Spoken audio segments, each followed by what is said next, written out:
Welcome to the Fearless Ambition Podcast. I'm your man, Kadon Sterling. We're going to get right into it. We all saw it last night, right? Most of us saw it last night. So we're going to talk about it today. Yeah, it was comedy, but we're going to talk about it today. Stay right there. Welcome. This is the FA Fearless Ambition Podcast. I'm your man, Kadon Sterling. Welcome. Tell everybody about it on YouTube. Tell everybody about it on TikTok. Tell everybody about it, man, period. But let's handle the business first. First of all, you can get one of these right here. Unapologetically Me. Right on my Etsy store. You go to Etsy.com.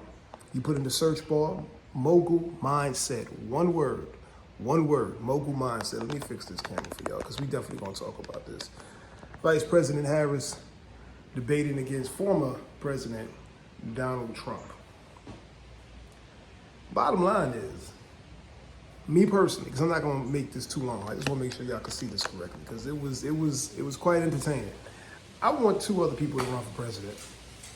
I really do. I don't know if I really want Miss Harris to be president because I really don't know what Miss Harris has done as a vice president. And I was one of the people that was like this when I seen her get the vice president position. I said, man, we're going to have a black woman as the president one day, and it's going to be her.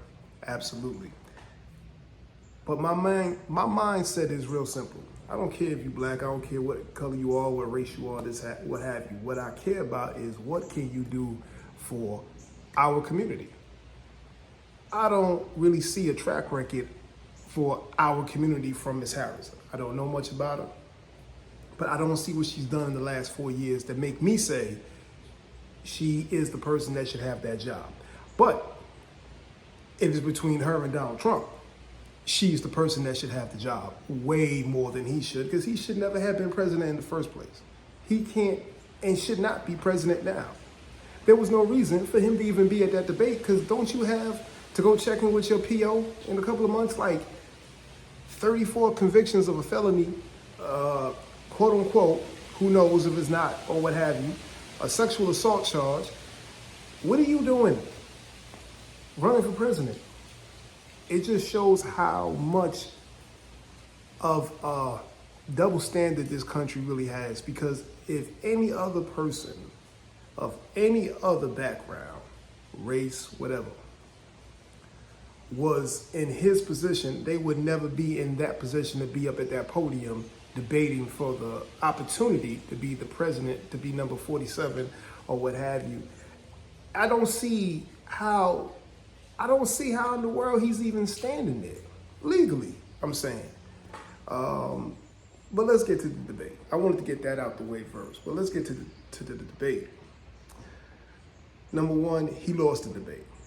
He lost the debate because he lost his cool. And he started talking about people eating dogs on national television.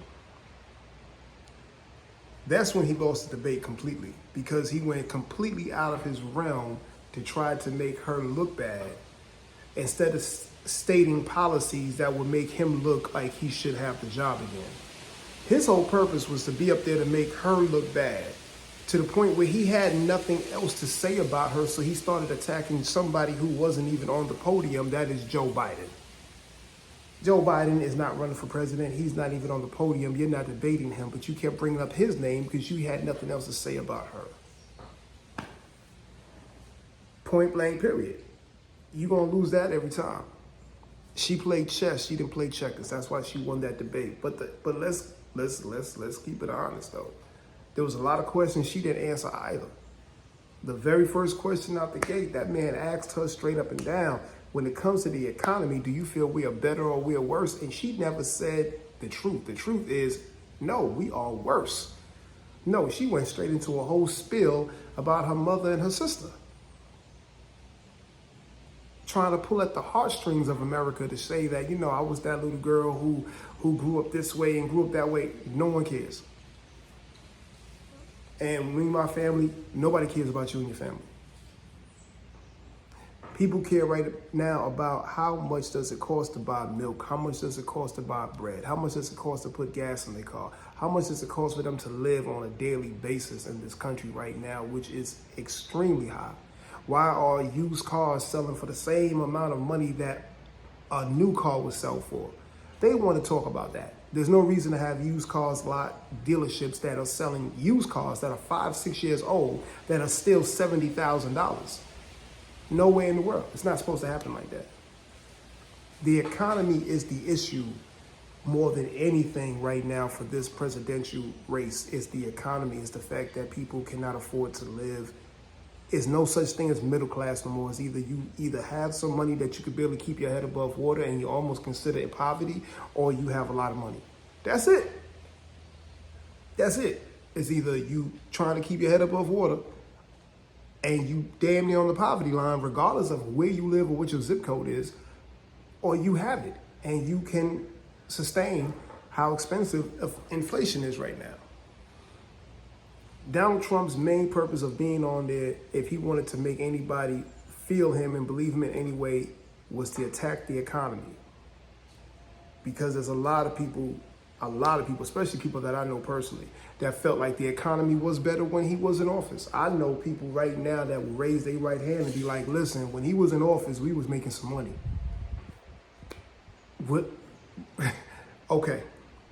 If he's running for Secretary of Treasury or any one of those jobs, I might vote for him. He's running for office which puts him in a position to be in charge of millions of people's lives. And he's not stable to be in charge of millions of people's lives. And that's why I would never vote for him, because he's not stable for that position, because I don't want him in charge of the military. I don't want him negotiating with NATO and basically, let's keep it 100. He basically extorted NATO when he was in office. I don't want him in charge of any guns and bullets or nuclear weapons. I don't want him in charge of it. Regardless if I like him or dislike him, I don't feel he should be the person to have the ability to put his finger on any red button and blow any country up, because that's how he felt on Friday. Look at January 6th. Regardless of how anybody wants to call it, he knew that was going to go down. He was excited when it went down. He didn't want to stop it from going down, because the bottom line is you have to understand the individual that you're dealing with. It's either my way or the highway, and if I can't have it, nobody can. Donald J. Trump. Right there. I want to see somebody else from the GOP run for the presidency more than him, because I am absolutely more Republican than I am Democrat, to be very honest with you. But I guess I would run as independent right now if I had to do it. But the point of the matter is, I don't feel he's the best party to represent GOP. He's not. He shouldn't be there. Bottom line is, the man shouldn't even be there. That clown from Florida damn sure shouldn't be there. That clown from Texas for the Republican Party damn sure shouldn't be there. These people shouldn't be running for the presidency. Let them stay senators and stay in their own world and stay doing what they're doing. But should they be in charge of the country? Absolutely not. Absolutely not. But if you just have to go about who is the best person for the job with the people that you have running for the job, then you got to go Miss Harris, Vice President Harris. You have to do that, because she's definitely better qualified for that position according to the person that she's running against. But if you put somebody that wasn't better than her qualified, then I'm going to vote for that person.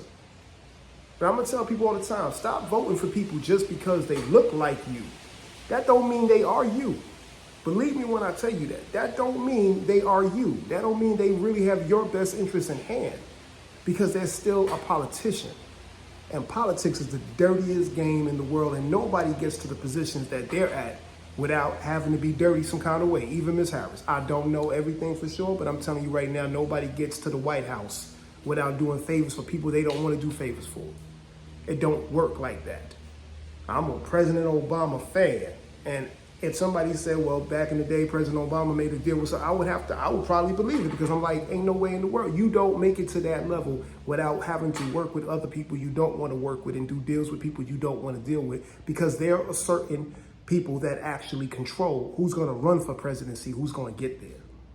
Believe that. If it wasn't for the mafia, John F. Kennedy never would have been president. Don't think it was because of people voting or black people voting this down the third. It wasn't about that. No, if it wasn't for the mafia, John F. Kennedy would never have been president, because they had their agenda. So everybody has an agenda of who should be sitting in that seat. And once they put their money behind them, they expect certain things from that. But I'm going to tell you what Donald J. Trump is good for.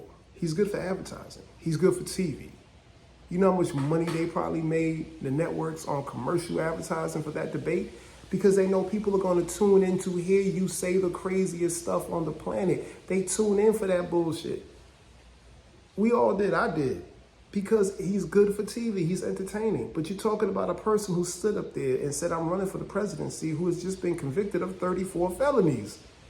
If he wins the job again as president, I'm going to tell you now, y'all got to change laws. You got to let some people out of jail. You have to. You can't say that a felon can't vote. You can't say a felon can't run. You can't. The world has to change. The United States has to change.